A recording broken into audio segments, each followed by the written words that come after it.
Diplomatic sources here in the UK have told me they think Beijing believes it has about 48 hours in which it can act before any international consensus comes together. So that's 48 hours to get across the Taiwan Strait, get onto the land, and to cut off the military and political leadership in Taiwan. That's a tall order.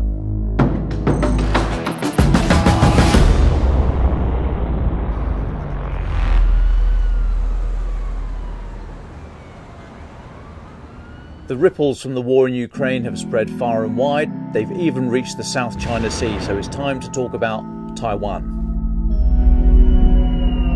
So Taiwan is a vibrant, thriving democracy in Southeast Asia. It has very close ties to the US and to the wider world.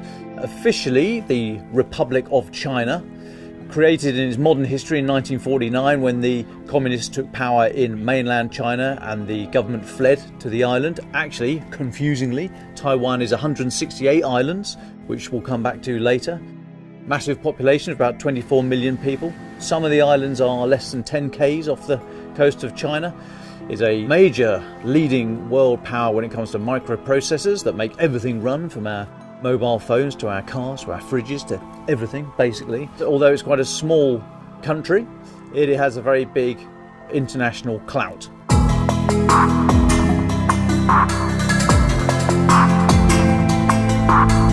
So China has said that they want to take Taiwan back, to reunify the whole country. Dates such as 2049, which is 100 years after the split, have been pushed around. Some other dates closer to home have been mooted.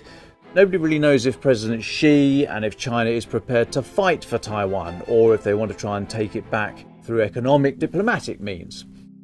Now, America has offered protection, small p protection. It has made no bones about the fact that it does not want to see China try and retake the islands forcefully. It has what they call a one China policy. So in 1979, they recognized the People's Republic of China as the legitimate authority. So under the US One China policy, which has been reaffirmed by every new US administration since it came into power in 1979, the US recognises the People's Republic of China as the sole legal government of China, but acknowledges, and note, acknowledges, not recognises, acknowledges the Chinese position that Taiwan is part of China. So recognises the sole legal authority, but only acknowledges Chinese position. So in effect, it doesn't agree with Beijing's claims to sovereignty. Confused? So am I. So why is it so important to China? Well, they see it as one of the last little pieces of unfinished business from the so-called century of humiliation that started in the mid-19th century with the Opium Wars with Britain and so on and so forth.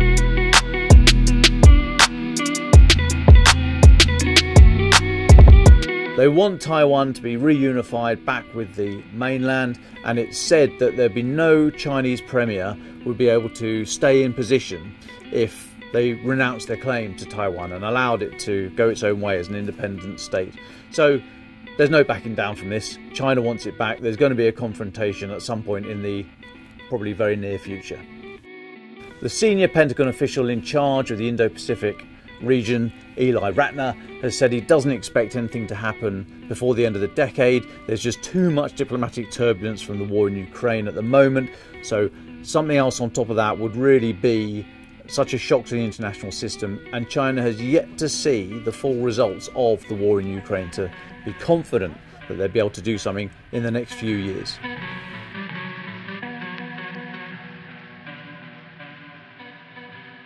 So when can we expect a confrontation? Well, President Xi has made no bones about saying that 2027 is the date that he wants the Chinese army to be ready to take back Taiwan. Now, that doesn't mean that they're going to do something in 2027, but being ready implies that that is a fairly significant milestone. He's on a one-way journey. There's no status quo here. He's not going to allow Taiwan to exist as an independent sovereign state. He's made no bones about the fact that Taiwan is going to come home to China. It's just a question of when, not if. Taiwan's foreign minister said in the last couple of weeks that he sees 2027 as a significant date because that would be the start of Xi Jinping's expected fourth term in power in Beijing. So either he'd be looking to secure his legacy if he's feeling hugely confident in his position, or if he's feeling a bit of domestic heat, and there are some signs of that in China at the moment. If he's feeling that kind of heat, he might want to do something that is very totemic and a great symbol for the public. So retaking Taiwan, in their eyes, would fit that bill. So the Chinese military, it's massive. There's about 2 million men and women under arms. It is expanding at a rapid rate. The Chief of Britain's Defence Staff says that the Chinese Navy is increasing every 4 years the size of the entire Royal Navy. So that's a big old expansion. Same thing's happening in space and cyber and air and land. But the big thing is the Chinese military is untested. It's not fought a war since 1979 when it went to war with Vietnam. It doesn't know how it will react on day one of the shooting match.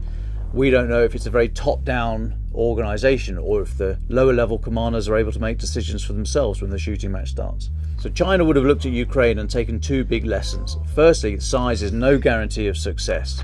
And secondly, that the international support has come together for Ukraine. It may have taken a little bit of time, but it got there eventually. And China would be very wary of that in any situation that were to arise over an invasion of Taiwan. It would be a very tough military operation in and of itself to retake the islands.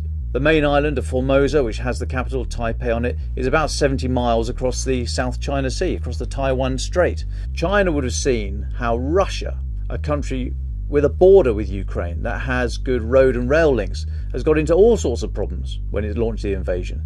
So an amphibious assault is a very tricky operation. First of all, you've got to get there with US supplied cruise missiles and anti-ship missiles coming at them. They'd have to sink the Taiwanese Navy and submarines so they can get across that strait.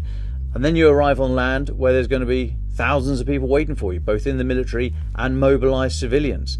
Taiwan will make itself a porcupine, a small, really sharp, nasty little thing that is just indigestible to China. So how might an invasion look? Well, China is carrying out a number of exercises all the time in the seas and the air around Taiwan. So we could see one of these exercises just go on for weeks at a time, which will exhaust Taiwan because you can't keep your forces at high readiness all the time. So you might find that one of these exercises then morphs into an invasion. There could be some air and missile attacks against coastal defences, radar sites, airfields. We think they would avoid population centres. The aim would be to give Taiwan a bloody nose and push for negotiations. They wouldn't want to kill huge amounts of civilians. But this scenario of a mass air and missile strike has been described as the worst of both worlds because it wouldn't do enough to knock Taiwan out of the fight, but it would give time for an international consensus to come together to challenge what China were doing. So it's unlikely. The most likely scenario would start with a massive cyber attack to paralyse Taiwan's decision-making bodies, both military and political, and then a lightning strike to get across the Taiwan Strait and get onto the island. Diplomatic sources here in the UK have told me that they think China would aim to have that done in about 48 hours so that the world didn't have time to react before there was a de facto new regime in place in Taiwan. Another scenario might be a limited Chinese incursion onto one of the other outlying islands. Taiwan consists of 168 islands, some of them within 10 kilometres of the mainland of China. So if China were to get forces onto the Matsu or Kinmen Islands, what does that mean? Now, they are covered by US One China policy, so the US would view that as an attack on Taiwan. So do they then step forward and put military resource into the area? If they don't, does that fatally undermine their whole One China policy and their support for Taiwan? But is that too big a gamble for China to take? Now, is the West distracted by Ukraine? Well, evidently it's focused very heavily on Ukraine, but is there enough capacity in the system to also handle another crisis in Southeast Asia? Who knows? But if you were Xi Jinping, would you gamble that there is not? Defence in Depth is a weekly video output by The Telegraph covering the big defence stories. If you'd like a daily fix of content about the war in Ukraine, I'd suggest Ukraine, the latest, the Telegraph's podcast. And since the outbreak of the full-blown invasion in February 2022, the Telegraph has been tracking donations and deliveries of weapons to Ukraine. Our experts have analysed their effectiveness and use on the battlefield and produced an essential guide to the weapons used in Ukraine. For this guide and more on these stories, we've left links in the description below. Please do visit our website for the latest updates, news and analysis, or failing that, you could read the paper.